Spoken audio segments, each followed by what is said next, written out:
My mom just passed away, and now my boyfriend is refusing to go to her funeral or let our daughter come because he can't get over their past beef. Like the title says, I, 26F, just lost my mom a couple of days ago from ovarian cancer.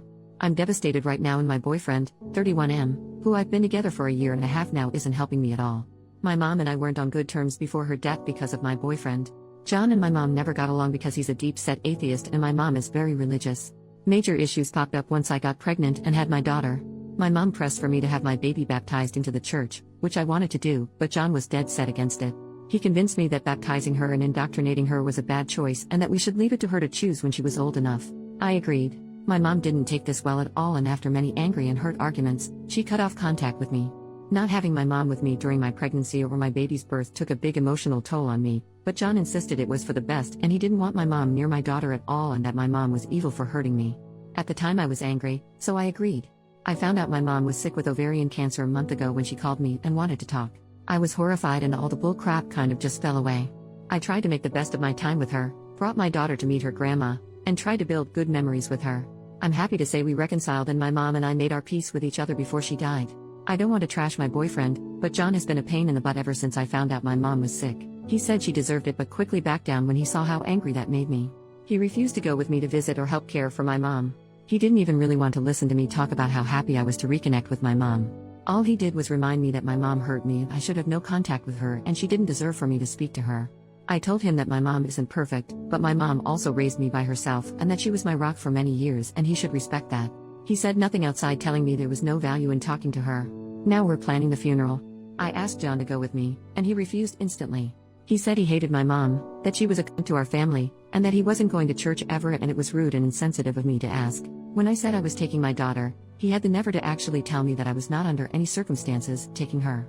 I have been through an emotional roller coaster this past week. I lost my mom after we finally made up. My boyfriend has been stupidly unsupportive, and now he's refusing to let me take my child to her grandmother's funeral and refusing to come to at least support me. My daughter is the one thing that brings me comfort and I want her with me. Is that so unreasonable? It seems like the more I push the more he digs his heels in and I just can't take it anymore. I don't know what to do. His attitude towards this entire thing is breaking my heart on top of my mom's death. Relevant comments. Commenter number 1. How does he plan on stopping you from taking her to the service? OP, he can't. I've decided that I'm taking her unless he tries to physically stop me, and even then, good luck. Commenter number 2. Your boyfriend is being completely irrational. He has no say in whether you go to the funeral, or whether you bring your daughter. He's making your loss about him. Hell, he made your relationship with your mother about him. Your pregnancy and birth was full of stress from his bullcrap drama he started with your mother. Go to the funeral. Bring your daughter.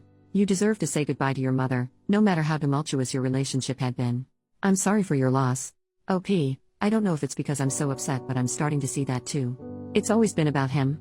He's never accepted my wants and instead insisted on a compromise that favored him. I've had enough. OP on her mom. My mom actually cut me off when I said that we decided not to baptize my daughter. I tried for weeks and months to reach out to her and even texted and called when the baby arrived and got no response. I really wish I had tried harder, like gone to the house and knocked or even just tried to run into her and talk to her. I was really hurt by what my mom did and I let John talk me into thinking that my mom really was this mean, vindictive person for cutting me out of her life. Trust me when I say I regret it with all my heart now. Update, 5 days later. Thanks everyone that sent me condolences about my mom. It's been really hard these past several days, but I've been hanging in there okay. I tried being reasonable to John about he wanted to handle things. I even told him, like one poster here suggested, that he didn't have to go to the service, but could wait in the lobby with my daughter while the service was ongoing, then she could spend time with my family after the service, but he again shot it down. He would be able to hear the service and that was a violation of his beliefs, and asking to compromise on those beliefs was unconscionable and unfair to our daughter. I told him I had had it. This is the icing on a very large cake. I told John that as of this week, I wanted our bank accounts separated. He made us join accounts to make sure we split everything equally to be fair despite me making more, and that I'd be staying with my brother after the funeral while we figured out what to do, whether that was a total breakup or counseling. It was up to him. He said counseling was for the weak-minded and that we were staying together despite my empty threats, and there was no way in hell he was letting me take his money. He became very loud and in my face during this conversation, so I just let him throw his tantrum until he took my silence as agreement. I took my daughter with me to the viewing with no problems. John and I barely spoke that day, which was fine by me. But it hit the fan the next day. When I got up in the morning to get myself ready and get my daughter ready, I discovered that he had the mother effing gall to park his car directly behind mine, blocking me into the driveway. I had no way to get to the funeral in my own car. John always drives to work, but for reasons I can only image were to get back at me, decided to take the metro, and took the baby carriage and bottles, and my pump with him. My brother and I have our differences, granted, in fact we haven't talked much since my mom and I were estranged. We started talking again after she was sick, but he'll forever be a saint to me for what he did. I called him crying, and he and my sister-in-law arrived within 20 minutes. My sister-in-law calmed me down and helped me get my daughter ready, and they brought along spare bottles, a carrier, and a breast pump.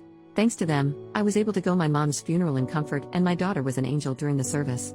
They calmed me down and everything went perfectly, and even though I was a mess most of the day, having my daughter with me, and my sister-in-law and even my brother with me to lean on gave me peace on the inside. I've made up my mind not to tolerate John's insane and controlling behavior anymore. He had a litany of excuses for doing what he did. He even tried to claim his car had problems, and I don't want to hear any of them. I never wanted to be a single mom.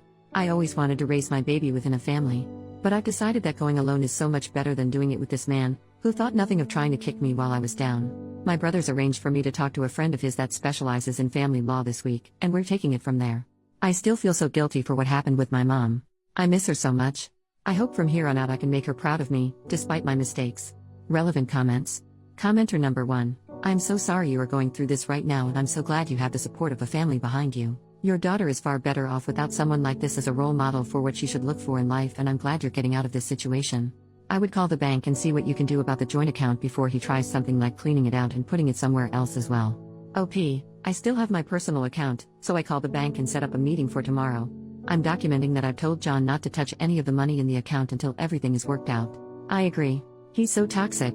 John has good points and I do love him, but I can't forgive the way he went out of his way to spite me during this whole thing. That's not love at all. And to another commenter, I'm definitely withdrawing the amount of my last check from the account first thing tomorrow. Commenter number 2, I just read your first post in this post. First off, I'm sorry for the loss of your mother. Secondly, I'm glad you are rid of that man. He's as toxic as they come. And thirdly, I'm glad you have a supporting family who came through for you. Anyways, your ex sounds downright horrible. In your first post you said he called your mother a cunt and said she deserved it. I would have left him then and there. No one talks like that about family, not even if you have differences with said family, especially if they have passed away. Any amazing qualities he had were all a charade and he showed you his true self. I'm proud of the fact that you realize that even though your daughter may not know her father, she is going to be better off. Take care of yourself and your daughter, OP. OP, I was so shocked when he said it I didn't know how to react. It literally didn't hit me until about the time I'd made up my mind to post here. He liked to act like my mom was abusive to him because of her religion, but his main grief with her was that she asked him to leave Grace once, and he reacted badly. Commenter number 3, had he ever had any violent action, punching a wall, etc.? I think everyone here is underestimating the risk that this man can have violent reactions in the future. OP, not wall punching, but he'd slam things like the cabinets or the dishwasher or doors, or he'd rattle a chair or something. Nothing crazy violent, just weird.